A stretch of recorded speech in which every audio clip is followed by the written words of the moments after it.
Hi viewers, welcome to our channel. ప్రస్తుతం మనతో పాటు దాము బాలాజీ గారు సీనియర్ జర్నలిస్ట్ ఉన్నారు. వారితో ఒకసారి మాట్లాడదాం. సో నమస్కారం సార్. గోరెంట్ల మాధవ్ నిన్న అరెస్ట్ అయ్యారు. అతనికి 14 days రిమాండ్ కూడా విధించడం జరిగింది. అయితే ఇది పెద్ద కేసు ఏమీ కాదు, రిమాండ్ పంపించేంత కేసు కూడా కాదు. కాకపోతే పొన్నవేలు అడ్డదిడ్డంగా వాదించి గోరెంట్ల మాధవ్ రిమాండ్ పెట్టించాడని చెప్పేసి వైసీపీ వాళ్ళు కూడా అంటున్నారు సార్. అసలు ఏం జరిగింది, ఎందుకు అరెస్ట్ అయ్యాడు గోరెంట్ల మాధవ్, మరి ఇష్యూ ఏంటి, దీనికి సంబంధించి పొన్నవేలు ఏం చేశారు సార్? చేబ్రోలు కిరణ్ కుమార్ అనే ఒక ఐటీడీపీ తెలుగుదేశానికి సంబంధించిన సోషల్ మీడియా వింగ్లో పనిచేసే చేబ్రోలు కిరణ్, నిన్న మనం వీడియో కూడా చెప్పుకున్నాం. ఆ అబ్బాయి భారతిరెడ్డి మీద అనుచిత వ్యాఖ్యలు చేశాడని ఆ అబ్బాయిని ఇబ్రహీంపట్నంలో సెల్ ఫోన్ ట్రేస్ చేసి పట్టుకొని వచ్చారు. పట్టుకొని గుంటూరుకి తీసుకెళ్తున్నారు అబ్బాయిని.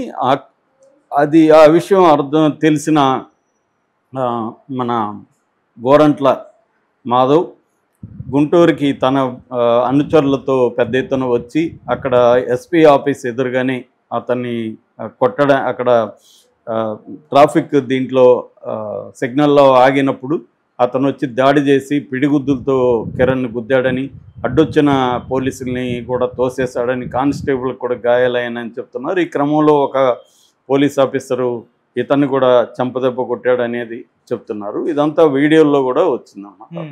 సో దీంట్లో ఒక కానిస్టేబుల్, ఇతను తోసేసినప్పుడు గాయపడిన కానిస్టేబుల్ నగరపాలెం పోలీస్ స్టేషన్లో కేసు పెట్టాడు. ఇట్లా నన్ను ఇది చేశారని. సో హత్యాయత్నం చేశారు, కిడ్నాప్కి ట్రై చేశాడు అన్న సెక్షన్లు పెట్టారు. ఈ రెండు కూడా నాన్ బెయిలబుల్ అండ్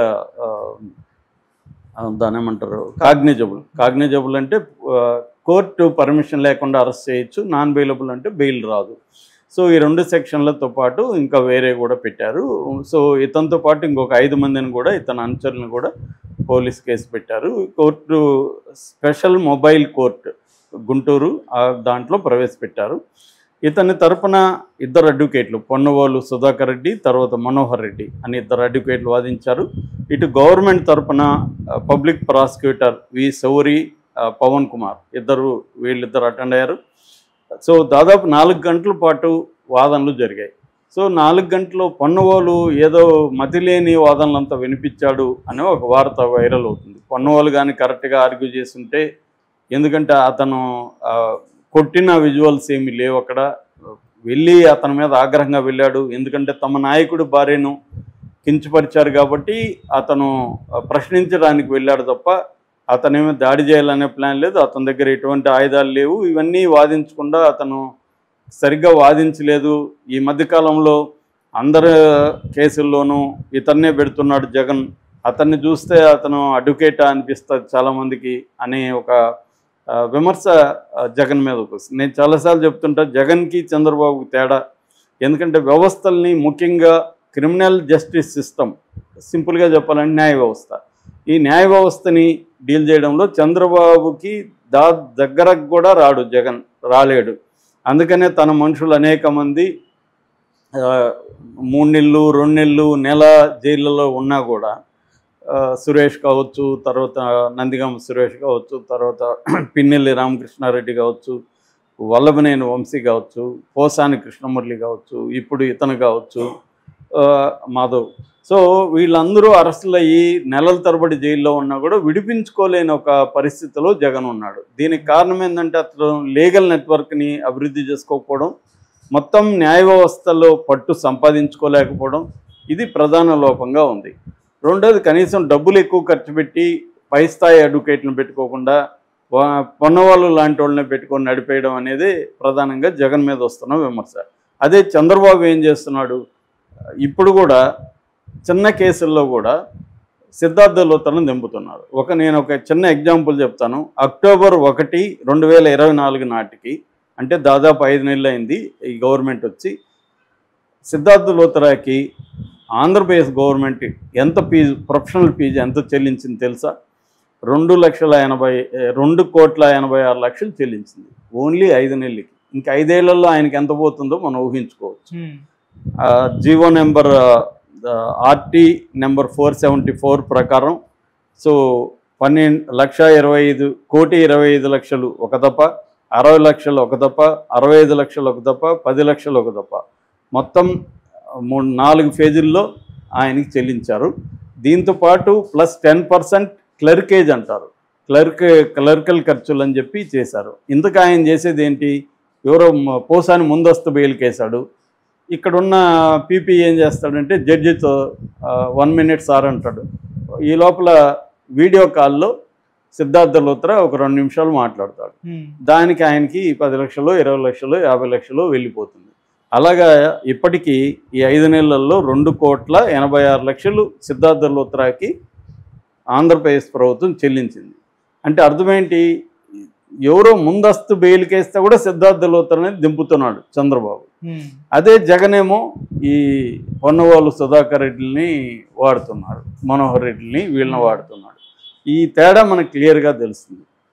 అంటే చిన్నపామునైనా పెద్ద కర్రతో కొట్టాలన్న సిద్ధాంతంతో చంద్రబాబు. రెండోది, తను క్రైసిస్లో ఉన్నప్పుడు అతను గట్టిగా నిలబడి పోరాడాడు కాబట్టి సిద్ధార్థ లూత్రాకి తన గవర్నమెంట్ వచ్చినాక సిద్ధార్థ లూత్రాని బాగా చూసుకోవాలని చెప్పి కూడా ప్రతి దాంట్లో అవసరం ఉన్నా లేకపోయినా, నిజానికి ముందస్తు బెయిల్ లాంటి వాటిలో సిద్ధార్థ లూత్రా అవసరం లేదు, కానీ ప్రతి దాంట్లో పెడుతున్నాడు. మొన్న కూడా మన సజ్జల, అతని పేరేమో సజ్జల భార్గవ రెడ్డి ముందస్తు అంటే తన మీద వేసిన కేసు కొట్టేయమని సుప్రీంకోర్టుకి వెళ్ళినప్పుడు కూడా సిద్ధార్థ లూత్రాని వచ్చాడు. కాకపోతే ఆ కేసులో మేబీ సజ్జల దగ్గర డబ్బులు ఉంది కాబట్టి ఆయన కపిల్ సిబాల్ని పెట్టుకున్నాడు, సీనియర్ అడ్వకేట్ని పెట్టుకున్నాడు.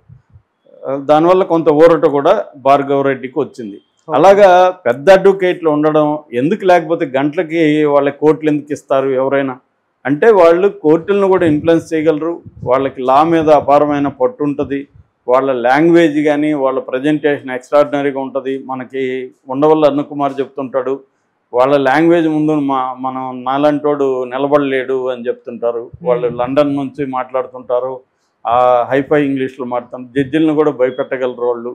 సో అలాంటి వాళ్ళ ముందు మేము ఎలా నిలబడాలి అనేది కూడా రామోజీరావు సిద్ధార్థ లూత్రాని వీళ్ళని దించుతాడు అనేది కూడా ఆయన అనేకసార్లు చెప్పాడు. లేకపోతే వాళ్ళకి అంతంత డబ్బులు ప్రొఫెషనల్ ఫీజు కింద అంతంత ఎందుకు ఇస్తారు. సో ఇది బేసిక్గా దీనివల్ల ఇప్పుడు గోరంట్ల కొంప మునిగింది. గోరంట్ల కూడా అతి చేశాడు నో డౌట్, ఎందుకంటే అతను వచ్చి దాడి చేయడానికి ట్రై చేయడం అనేది అనవసరం. వీళ్ళు అరెస్ట్ చేసి తీసుకెళ్తున్నప్పుడు అతను ఎందుకు వచ్చాడు, అతనికి ఒక రాజకీయ ప్రయోజనం ఉంది. అతనికి ఏంటంటే గతంలో అతను ఇలాంటి దూకుడు ప్రవర్తనతోనే ప్రజల్ని కొట్టడం, తర్వాత రౌడీ సిఐ లాగా ఉండడం, తర్వాత ప్రభాకర్ రెడ్డి వాళ్ళని జేసీ ప్రభాకర్ రెడ్డి వాళ్ళని ఛాలెంజ్ చేస్తూ మాట్లాడడం, దీనివల్ల అతను హీరోయిజం వచ్చేసింది. అతనికి కులం అండం ఉంది, సో కురబ అనుకుంటా ఆ కులం బీసీ కులం అండ ఉంది. దీన్నంతా చూసి జగన్ అతనికి సీట్ ఇచ్చాడు, ఎంపీ సీటు హిందూపూర్ నుంచి అతనికి గెలిచాడు. అదే టైంలో మనకి అనంతపూర్ నుంచి అతను కూడా బోయ కులం తలారి రంగయ్య, వీళ్ళిద్దరి మధ్య తేడా చూస్తే ఇతనేమో దూకుడుగా వల్గర్గా బిహేవ్ చేయడం, రంగయ్య ఏమో డీసెంట్గా, ఎందుకంటే రంగయ్య గ్రూప్ 1 ఆఫీసరు, చదువుకున్నాడు, ఒక డీసెంట్ ఐడియలిస్ట్ మెంటాలిటీ ఉన్న వ్యక్తి. అతను నిరంతరం ప్రజల్లో ఉండడం, రోజు 200 మంది 300 మంది ఇంటికి వస్తుంటే అందరికి భోజనాలు పెట్టి వాళ్ళు ఏ పార్టీ వాళ్ళని చూడకుండా వాళ్ళ సమస్యలు పరిష్కరించడానికి ప్రయత్నించడం, ఇది రంగయ్య చేసేవాడు. ఇతనేమో గట్టిగా దూకుడుగా మాట్లాడడం, ఇవన్నీ చేసేవాడు. చివరికి ఏమైపోయింది, అతను ఒక న్యూడ్ కాల్ దీంట్లో ట్రాప్లు ఇరుక్కున్నాడు, అతనికి ఎంపీగా ఇవ్వాల. రంగయ్యకేమో కళ్యాణదుర్గంలో ఎమ్మెల్యేగా ఇచ్చాడు జగన్. ఇప్పుడేంది, అతను మళ్ళీ జగన్ దృష్టిలో పడాలి అని చెప్పి మనం దూకుడిగా ఉంటే పడతాము అని చెప్పి ఇప్పుడు వీర విధేయత చాటి వచ్చి ట్రై చేశాడు.